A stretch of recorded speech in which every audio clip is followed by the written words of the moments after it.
James Lynch here for Home of Fight. It is great catching up with Jalin Turner live right now from the park. He's going to be taking on Kaue Fernandes. UFC 330, August 15th. It is right around the corner. Jalin, how you doing, man? Doing good. How about yourself? I'm doing great. I'm not going to be getting in a fight. If I did, I'd get arrested. So at least you got a fun fight coming up here, man. When did you find out? Did you get a full camp for this one? I always kind of like starting there. Yeah, it's been a pretty full camp. I was just waiting to get the contract signed, but they threw the name at me, and I was like, yeah, let's go. So yeah, it's been pretty full. Did you want to fight a bit sooner than this? Because I believe your last fight was in December, right? So I imagine you wanted to keep a bit active, anyways, after the last fight. Yeah, I wanted to fight in January, but that didn't happen. Right. Okay. Well, yeah, I guess you just take whatever you can get, because sometimes I know the UFC, they got their schedule and all that stuff, right? So. Yeah, I just try to stay ready, and whenever they want me to go up to bat, I'm there. Okay. Was Kaue the only opponent? I guess you just said it there, like they threw his name out. You said yes. I was just wondering if there's any other opponents along the way, or this was just sort of the only one. This was the main opponent. Not too many other names, so they just threw him at me. I said, yeah. Did you know much about him before taking this fight? He's had a couple of UFC fights, but you sort of fought like the who's who throughout your career. So nothing against him, but was the name a bit surprising? Honestly, yeah, it was surprising in the fact that they did throw him to me, but no, I've watched him. I watched his 2 UFC fights. I watched his performances. Just it's kind of cool how it happened, because like he's somebody like I was just happened to start seeing. I was like, oh man, like I like his style, I like his leg kicks, I like what he did to his opponents. I was like, cool, yeah. So now I get, I kind of felt like we would cross paths at some point if he went up on the trajectory. And I guess we're here now. So yeah, no, it worked out. Yeah, you ended up fighting him here. As far as camp, anything different? I know last time we spoke, obviously you're doing everything in California. Take me through camp, who you've worked with, and how are things looking heading into this fight? Everything's looking good. I'm still out here in Southern California, still out here training in Orange County. Got the same crew: Daryl Christian, Anthony Gonzalez, Manuel, Fernandes. That's my guys. Everything's been looking good. I've been training at the Bloodline gym. I've been training at Tenora. This camp is camp. A fight is a fight. I'm back in it. So yeah. Signed a new 5-fight deal with the UFC. Oh, you did? Congrats, man. That's great. So that first one's on this fight? Yeah. Yep. That's awesome. What does that mean to you? Because I know you had kind of the retirement like in between there, but you've been in the UFC for a while if you don't count that little gap in there, right? You've been in there for quite some time. Yeah, I've been in the UFC, I think almost 8 years now. Yeah. I remember your debut. I was at your debut. Do you remember this? It was like ages ago, and you had to fight at welterweight. You remember this? Yeah, short notice, upper weight class. I literally just didn't eat dinner the night before, made weight, and then go in there. Vicente Luque, now he's fighting at middleweight. He's actually fighting on this card. I was going to say, it's kind of weird. Yeah, you get this new contract and you're fighting on the same card as the guy that you had your debut against. So yeah, it's crazy. But what does that mean to you, man? Like, not every fighter will get even past that first contract. You've had a number of contracts since then. The UFC obviously likes you. Like, does that mean anything? I know, again, fighters can get released at any point, but they're sticking with you. And it seems like they are invested in you. Man, it just goes to show that the hard work speaks for itself, even with the ups and downs, even with the retirement and coming back and everything that was going on behind the scenes within my life. Like, they still are showing support behind me, and like, I appreciate them for that. I appreciate the UFC for that, and I'm I'm here to fight. Whenever they call me up, I always try to say yes. And I put on good performances. I put on exciting fights. And they see that, the fans see that, everybody that knows my name sees that, and I think that's something that they always get behind. Yeah, no, it's great to see. And how long has it been now that you've been back in California? Because I know that was a big thing, is you like coming home, kind of getting back to your roots. You have a lot of really good people around you. I know that was a big thing for you, like having a good support system and, also having good places to train. Like it's been, I think, over a year now or more than that, right? Since you've been back? Yeah, it's been over a year now. Yeah, I think about a year and almost 6 months now. Yeah. And it seems like you're in a good place, man. Like I just can tell from the last couple of interviews we've been doing, like just seems like everything's really coming together. I know you've been leaning into your faith a lot too. Like just seems like you're in a really good place right now. Yeah, I've been in such a better place mentally. And, I think, man, like it was such a big difference, and it's so pivotal for people, especially men, like just to be aware that there is times and moments where, life gets hard, life gets heavy. There's things that honestly really want to break you and get you to a point where you feel like you can't achieve or you can't do what you want to do, or you can't achieve your dreams, or you can't go after something, or you put all your love and trust and faith into something, and it just dissipates. And once I found out that I could put all my love, faith, and trust into the Lord, and I was like, all right, this is for real, because it's reciprocated. It never ends. It's it's not just a one-way street. And I'm like, oh, okay. Like, I see the blessings. I see everything just running forth, and I'm like, okay, cool. And it just changed my whole perspective of life. Like, I appreciate every little thing more. Like, just the sun even hitting my face, the way the flowers look, watching birds fly, watching the butterflies move. I'm just like, wow, like, it's all a blessing, because I know at the end of the day, we're all going to breathe our last breath one day. So every moment I get, I try to make it as purposeful as possible, and I try to always keep my mind on Matthew 6:33. That's always like just my mindset, just keeping everything on the kingdom of God first, and everything else will be added unto me. I love it, man. It's awesome. Good way to live. I'd say so. How's the traffic, by the way, in Southern California? That might be the only thing that could give you some grief, I would imagine.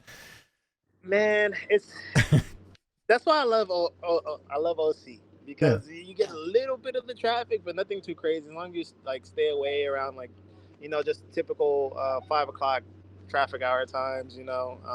You're really good. Unless I go up to LA, then I'm like, oh man, I gotta schedule. I was gonna say, I know it's pretty bad up in LA, so yeah, I wasn't sure if that came towards your end, but not. So that's good. That makes sense. What about your corner? What's that gonna look like for this fight? Who will be making the trip with you to Philly? Same. Shoot, actually, I got a big team coming now. I actually have a team now, like people coming behind me. I'm like, let's go. I never had a team before. It was always like just me and like two coaches. But now it's the same cornerman as last time. It's Manny, Anthony, and Daryl, and then I got my pastor coming. Oh, cool. And yeah, my pastor's coming. I got a couple of my disciples coming, people that I've been mentoring. Like, it's like so many people are coming out now. Like, I'm just gonna meet some people off of Whatnot too. They're gonna be out there, and I was like, dang, like people are really coming out to Philly just to support. I'm like, let's go. Yeah, you got an entourage. And I don't know if you've been kind of keeping tabs on the card. Like, I think they're going to add some more fights, maybe, or they might move your fight to the main card. I don't know if you're aware of this, because they just lost the Jasmine Jasvicius and Aaron Blanchfield fight that was supposed to be on the main card. So a lot of people are wondering what fights they're going to put on there. And like you just mentioned, you got the new contract. UFC obviously likes you. There may be a chance we could see you on the main card. Did you even know that? No, I mean, I knew that fight fell out, but I didn't even know where my placement was on the card yet. And if I do end up on the main card, that'll be fun. Yeah. Well, I'm just saying, you've been on there before. I could see them maybe making that move. There's also the Jeff Neal fight too, which is going to be fun with Chitty, and they've got a couple good prelim fights. But I would imagine you're a candidate just based off past bookings. Yeah, I mean, at the end of the day, I'm going to fight. Yeah. Well, there's pros and cons. You get done earlier, you can watch the rest of the card, right? You can get an earlier night, which is good too. But whatever they want to do, I'm gonna be ready. If they want to put me as the first fight, they want to put me as the second to last, third to last, don't matter, I'm ready. Yeah, okay, I like that attitude. I know you don't like going to the judges' scorecards. How do you see this fight playing out August 15th? How's this one unfolding? What can fans expect without giving away the game plan? Let's put it that way. Let's try and ask this a different way. I mean, I believe he's a finisher, and I'm a finisher, and I just think the fight is going to end in a finish. Yeah. I believe my hand will get raised at the end of the night, and that's it. Okay, I like that. By the way, is there a horse going by you? Yeah. Look at this. We're getting a bit of everything here. A lot of good aesthetics in this interview. I appreciate it, man. It's good. Just your thoughts on the main event with Islam and Garry, welterweight title fight. You did have the one welterweight fight up there, so you got a little bit of experience up in that weight class. But just what's your thoughts on that fight, the build up, all that? I mean, that's a pretty big fight that's headlining your card. I think it's a really good fight, and I think Ian is going to surprise a lot of people with how talented he is and how skillful he is. Actually, I trained with him for the Carlos Prates fight, so I'm excited to go see him perform as well. And I think he gets it done. So we'll see. Okay, I like that. Well, you train with them, so you might have an interesting response to this answer. Did you see he's been getting a lot of backlash for that interview he did last week talking about, women ruling the world and all that? Did you see the clips, or are you kind of off social media? I'm kind of off social media. Okay, probably better that way. It's kind of a, there was a lot of controversy with that, but yeah, I was just curious if you saw it. If you didn't, totally cool with me. So that makes sense. I did want to ask you about one more because I think they're going to announce it, and there's been some rumors it is going to happen. But what do you make of this rematch with Charles and Arman? It seems like it is going to happen. Who would you favor in that one? Who do you think gets it done? Dang, that's a good fight too. Mm-hmm. Oh man, I don't know. That's a good one. Yeah. Arman's been active in the grappling, so I think that's going to help him in that fight. But Charles has been fighting, so I don't know. I don't know. It's good, but it's hard to go against Arman in that kind of. I don't know. You can't count either of them out, man. The first fight was so close, so I don't know. Obviously, you came back, you got the win over Barbosa. You go out here, you get another win. I know you're not looking past the win, but what a 2-fight win streak would sort of do for you beyond this. Like, have you kind of thought about like the implications of a win here and what that would do, especially if you get another finish? I mean, I think they're gonna they might have matched me with somebody with a number next to their name. Mm-hmm. I would think so, like a ranked opponent. I would think so for sure. Yeah. Why not? Are you a little bummed out that like LA, I think, is going to be the event after in September? Yep. So part do you think if you could, so I was going to say, if you go out there and for some reason, if things go really well, you get like a quick finish. Is that something? I mean, would you get on the mic and say, put me on 331?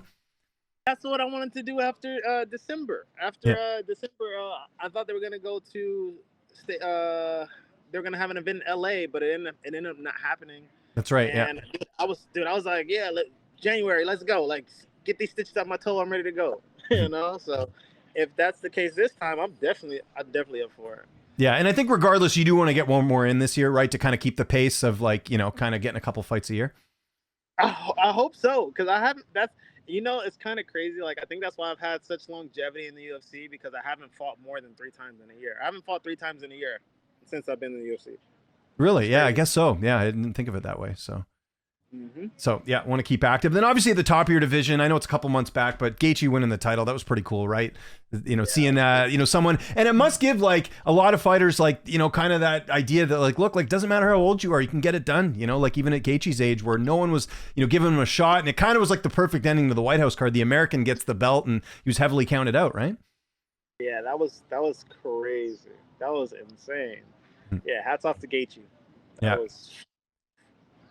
Man, they're going to make a movie out of that. No, 100%. And I would imagine they're going to do the winner of Charles and Arman, I would think, to fight that. And then I don't know what they do with Ilia. I still think they got to do Ilia and Patty. Even with Ilia losing, I think that's such a huge fight. That is a huge fight. I would love to see that. Yeah. Yeah, a lot of big fights in your division, man, including yours coming up here, UFC 330. Looking forward to it. Philly, August 15th. Jalen, thanks for doing this, especially in the park, man. I know you got park time, so I appreciate it. If there's anyone you want to thank before we get out of here, any sponsors, any social media you want to mention, I'll give you the last word.